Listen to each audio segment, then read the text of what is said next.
Visar Duriqi për herë të parë sjell rrëfimin Tronditës për njeriun që dikur ishte mësues e më pas u bë sinonim i një historie të errët. Nazim Blaca, i përfolur si bashkëpunëtor i BIA-s dhe jo vetëm.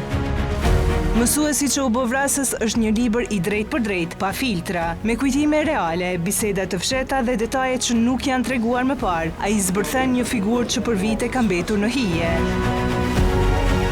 Sot jemi mbledhur për të promovuar veprën Mësuesi që u bë vrasës me nëntitull Një histori e vërtet spionazhi në Kosovë. Ky libër hulumtues na kthen pas në një nga historitë më të rënda dhe më të diskutuara të pas luftës, duke dokumentuar metamorfozën e Nazim Bllacës. Fillimisht po ja kaloj fjalën pra zotrit Musliu.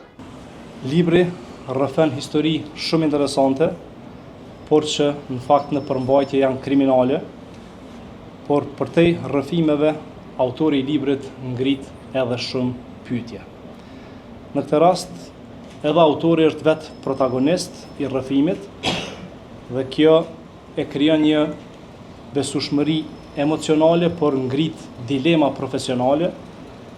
Prandaj edhe ky raport i mësuesit me nxënësin parimisht mund të ngrit edhe rreth pyetje rreth objektivitetit të këtyre rrëfimeve në këtë libër, për të cilat unë nuk e kam asnjë dyshim, duke e njoft prej fillimit edhe çdo gjë që është raportuar nga Visari, por që është përmbledhur shumë mirë në librin e tij.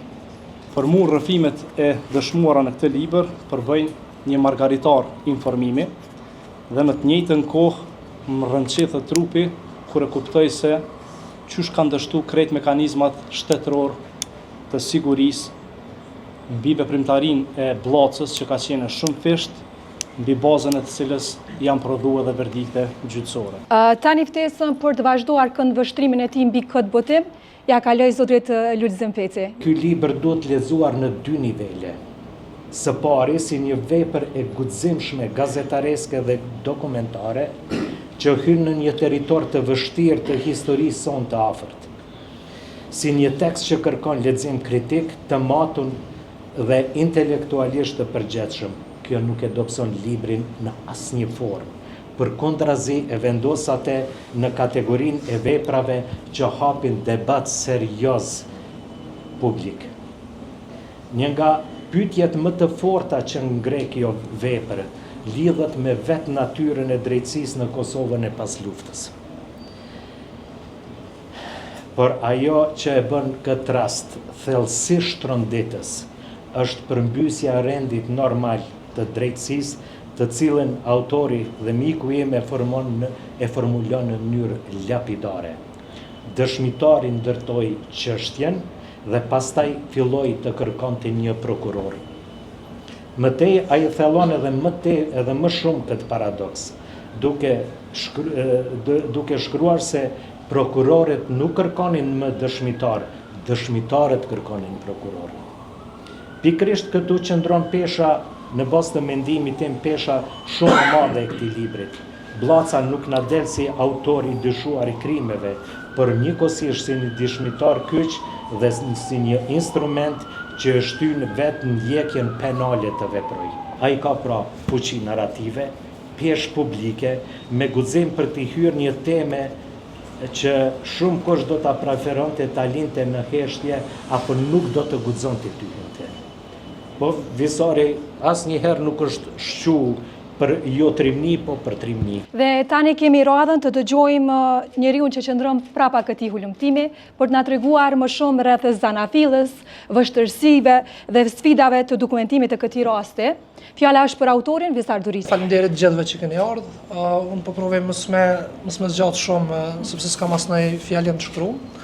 Krejt që ku menu me thonë për një vjetë se jam të punu në këtë libër për me shkru, e kam panë këtu 230 faqe sa janë.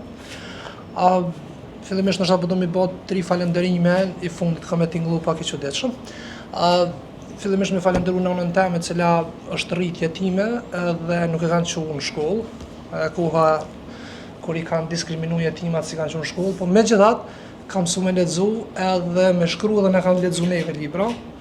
Babën temi cili nuk ta ka qitë as dësh si arsimtari i gjuhës shqipe nëse nuk e ke lexuar Marin Barletin. Edhe e kena pas shpinë e mosht me libra, do më thonë s'po du dash si këta politikanë me thonë që jem rrit me libra, po për i me jem rrit me libra, sa që në shkollën tonë, kur është qelë biblioteka e parë, pjesë e dërmuese aty në librave në kam për i fundit personal të babës, që në shku në shkollë. Edhe sa në tretë du me falenderu kohën në cilën kam lindë dhe kam jetu, pra në kohën që më ka rame njoftë dhe Nazim Bllacën personalisht, edhe me bëj gabimin e madh që mi besu një gazetarit një adhon pas vordin. Faleminderit të gjithëve që keni ardhur.